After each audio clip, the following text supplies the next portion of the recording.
Hi, I'm here with Denise Lonis today of the Lonis Group. And Denise, we're going to talk about a couple of things. One big issue that we're going to be focusing on, and I want to provide a little framework for how we got to the discussion about the big issue.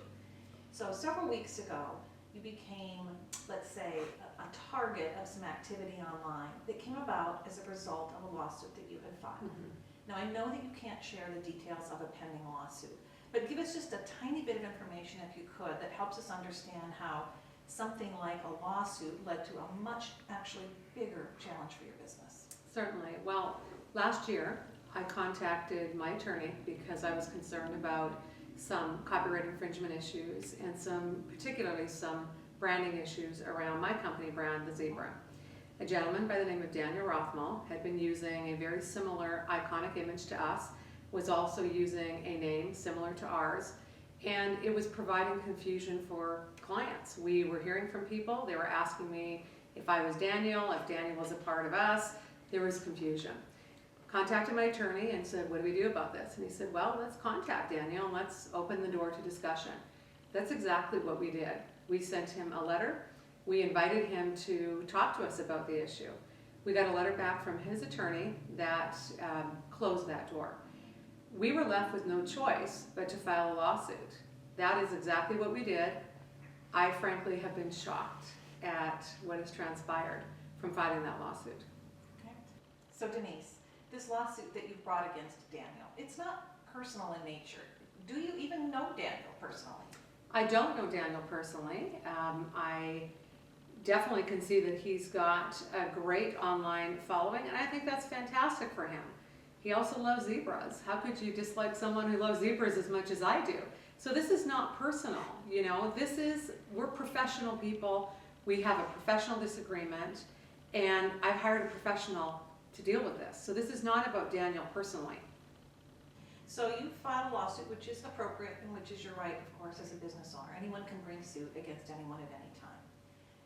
What happened next, I think, is what's been so shocking for people who've been watching the situation, because a number of things transpired. The first of which is there was a series of somewhat surprising emails and articles that came out online from a variety of sources. Tell us a little bit about what happened when that began.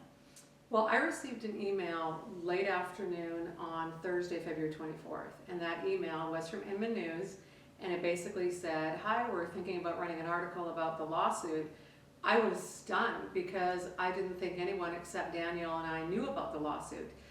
You know, as a real estate instructor and a professional and a member of NAR, it's really important that if you have a disagreement with someone that you deal with them one-on-one.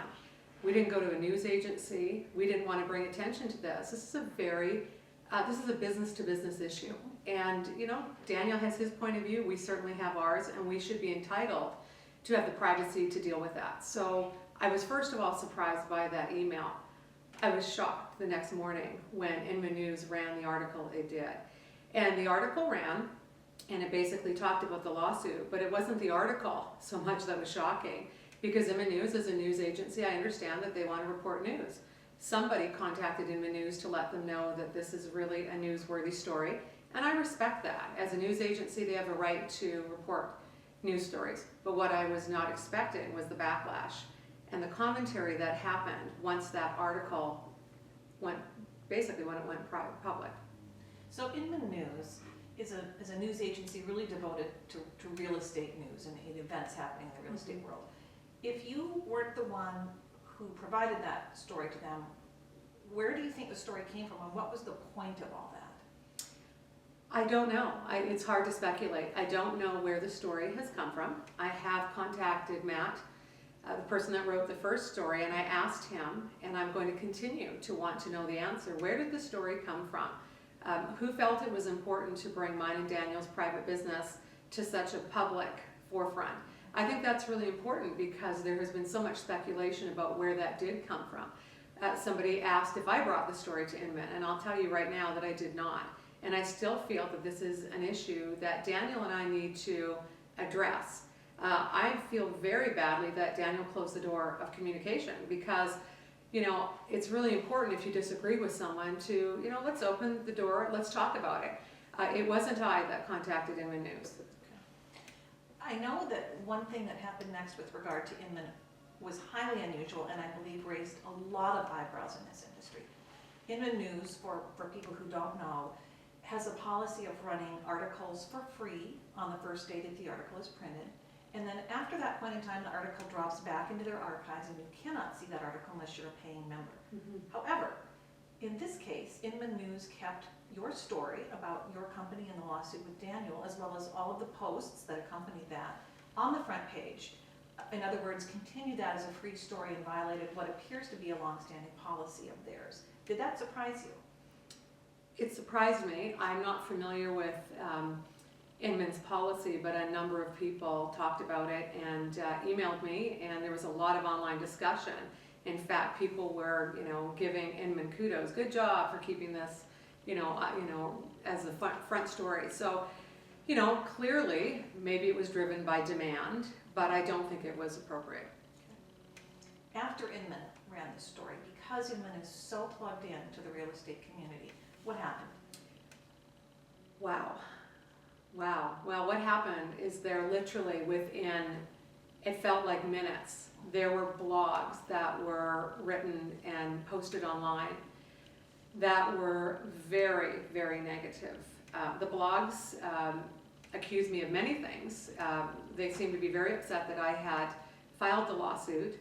They had no idea of any of the backstory. They had no idea that I had been in contact with Daniel last year. This isn't an issue that just arose. They accused me of basically sideswiping him with the lawsuit. How could I do this? This is a young man with a child. I have 2 children too. Both Daniel and I have children. We have families. I also have staff members that work with me, and my staff members were called. We had rude telephone messages on our answering machines. It was just very, very damaging. My business was accused of being desperate for money. I was called morally bankrupt. We at the Lonas Group were called retarded, which I find very, very offensive to anyone out there that has a handicapped child to even say that online. The blogs were inaccurate. The blogs were vicious. They were abusive. They were just very unprofessional. And frankly, as a real estate professional, I just was saddened and embarrassed by the length at which these bloggers went to, not only to get the story out there, but to openly talk about online how they wanted to destroy my business, how they wanted to destroy my search engine rankings. They talked about it, they bragged about it. It was just very disappointing. I think one of the things that's been pointed out as being hugely inappropriate is the fact that Todd Carpenter posted a blog where he talked about this angry mob of people who were sort of behind Daniel. He referred to the fact that he's a friend of Daniel's, who is the defendant in this case, and he thinks that absolves him of any blame in the situation whatsoever. I've been a member of the National Association of Realtors for many, many years, and I do not feel that the National Association of Realtors even knew about this. I feel that Todd Carpenter took it upon himself to join into the very, very angry discussion, and I think he jumped, and I think that he posted something that I hope today he regrets. I was disappointed to hear in later postings from him that he didn't regret it. And I'm all for Todd being a friend of Daniel's. It sounds to me like Daniel's a great guy. I have no issue with people supporting Daniel whatsoever, but supporting him and saying, good luck, or do you need a pat on the back, or what can we do to help, is a lot different than putting my business down. He doesn't know anything about me. He doesn't know anything about my business. What I'm not going to do is I'm not going to put Todd Carpenter even in the same realm with NAR. National Association of Realtors has been a strong, very strong association that I've been a member of for a long time. I have contacted them. They know my position on this. They know that I'm extremely upset about this. Todd Carpenter and the National Association of Realtors and myself, we have something now to talk about. In fact, I think that this has brought to light for our the entire real estate industry, how far can you go online when you want to jump into a discussion?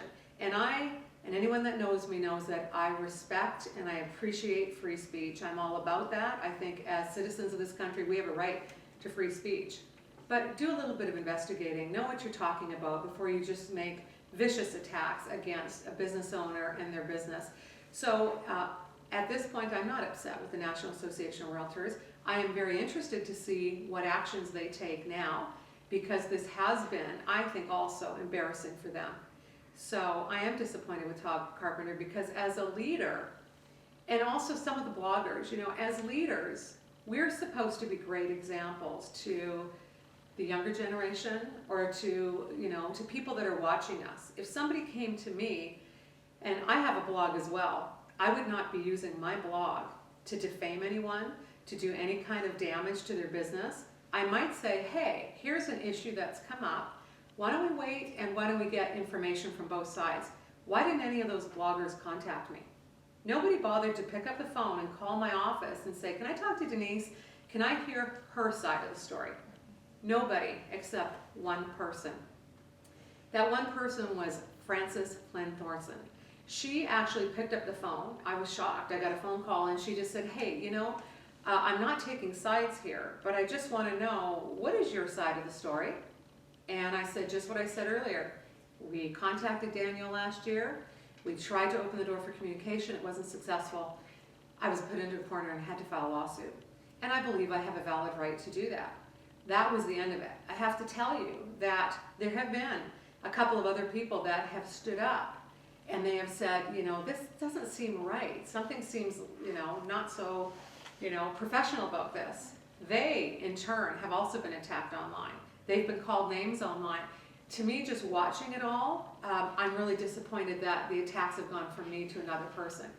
The other thing that really concerned me, though, is that when Todd Carpenter wrote the article, one of the words he used in the article that really bothered me is he talked about this mob, you know, that there's a mob out there that is commenting on this, and he actually said it's an angry mob. And then he said, well, I'm a part of that angry mob. That's just really concerning to me. It's very, very troubling. I think it definitely shows the level of emotions that are running around this, but it also shows, on the other hand, when there's not good leadership around a topic, and by a topic I'm talking about social media and online engagement, if you will, what can happen when there aren't standards in place and when people aren't thoughtful about the way that they interact online. So I think one of the natural questions would be, what do you want to see come out of all this? Is there something good that can come out of what is really turned into be a very horrific situation for you and your company? Well, first of all, I think that people have to understand that I know that they think they're supporting Daniel. This is not good for Daniel, and it's not good for me. This is not good for either party. And I know someone could say, well, then why did you file a lawsuit? I didn't go and randomly file a lawsuit. You know, we tried to resolve this before having to do that.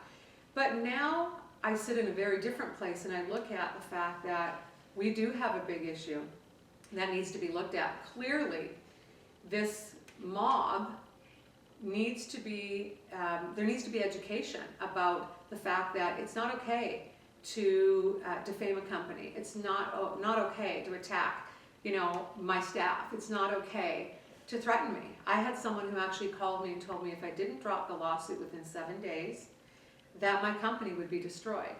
The amount of publicity that is out there is very damaging to a business. I've also been very, very adamant, and I've said to all of my clients and anyone that has contacted me in support, please do not respond. And then, of course, I got criticized online for that. Well, see, she doesn't have any clients. They're not even looking at this. Nobody cares about her or her business. That's not the truth either. The truth is that I have made it very clear that that's not what I want my clients to do. I want my clients out selling real estate, and I want them worrying about their lives. This is between me and Daniel. This is a legal lawsuit. Could you imagine this country if everybody that filed a lawsuit, they were pressured into dropping that lawsuit? And in essence, whoever has the biggest mob wins. It's not okay. There was recently a very large winery that filed a lawsuit against another winery because they have exactly the same concerns. You know, I've been online following that as well. They don't have any angry mob after them. So I understand people are, you know, I understand the need for free speech and for support, but this just is not professional. And what I do want is I want us to take, and I've asked NAR for us to take a very close look at the issue of free speech online against another person's business. Now, the National Association of Realtors has a code of ethics, and if you look at the standards of practice within that, you will see that they are very clear about the fact that you just can't do what's been done. And clearly there is some work that needs to be done. And the people that have been very vocal and that have broken that code of ethics, we will have to look at that. We will have to look and we'll have to bring that discussion into the forefront, because clearly right now the code of ethics is not understood by some. I think by a lot of people. I think there's been a lot of chatter about this code of ethics issue and people not understanding that because you're not necessarily a practicing realtor, and Daniel is, that's how they're viewing him, they're thinking that the code of ethics doesn't apply in this situation. Well, first of all, I'm a managing broker, and of course online, they don't even know what I do. I'm an instructor, I'm a teacher, I have a real estate school, I have a company that does marketing for agents. Again, it's that lack of knowledge and people just speaking out before they have the knowledge. I'm a member of NAR, so is Daniel. We both are equally entitled to the protection of the code of ethics. And I do appreciate that some of the bloggers online have come forward and said, I never meant to do any damage. But unfortunately, until every single post that is up there negatively slamming my company, until those posts are gone, the damage is still there. It's still very much real for us today. Given the long life of online postings, do you see that happening? Do you see a future in which when someone searches the Lonas Group on Google, they don't see these defamatory comments? And how does your company recover from something like that? My company has been around a long time. The way to recover is to continue doing what we do best. We help agents, we're good at what we do, we're passionate about what we do. We have a stellar reputation. Anyone that knows us knows that we have spent over a decade working hard in support of real estate agents, in support of building their business. I've been teaching for a long time. I teach, I'm a state licensed instructor. I'm going to continue doing what I do. I hope this doesn't do great damage to my business, because if it does, we have a really big issue to talk about then. And I really hope that I hope we can all learn something from this. I hope we can all of us sit back and go, okay, what could have been done differently? I have to say that I'm very disappointed with the leadership. There's been very, very, very little support of what's right in this. And it just hasn't been, what's happened has not been fair to either Daniel or myself. You spoke a couple times about the lack of support from some people in the community, either through poor leadership or through fear of retaliation from this sort of mob of people who've now been tagged with this term of being cyber bullies. Mm-hmm. You mentioned Francis previously. Are there other people that you'd like to acknowledge who have had good words for you and good thoughts as you've kind of gone through this? Well, the one thing I want to talk about first is the fact that so many people have contacted me, and what really is to me very disturbing is the fact that they've said, Denise, I'm afraid to say anything, because every time anyone says anything, this group of people is attacking them, and I'm afraid because comments were actually made by one individual to go on my website and call all of my clients on my testimonial page and tell them what a bad company we are. If that's not directly trying to harm my business, I don't know what is. So, this mob has succeeded in some way in scaring people off. We can use the word cyberbully. I know that term is used a lot with cyberbullying more around teenagers. We can call it cyber-harassment, we can call it cyber attack, we can call it inappropriate cyber discussion. Whatever the word is that we use is an important thing that we need to look at and address.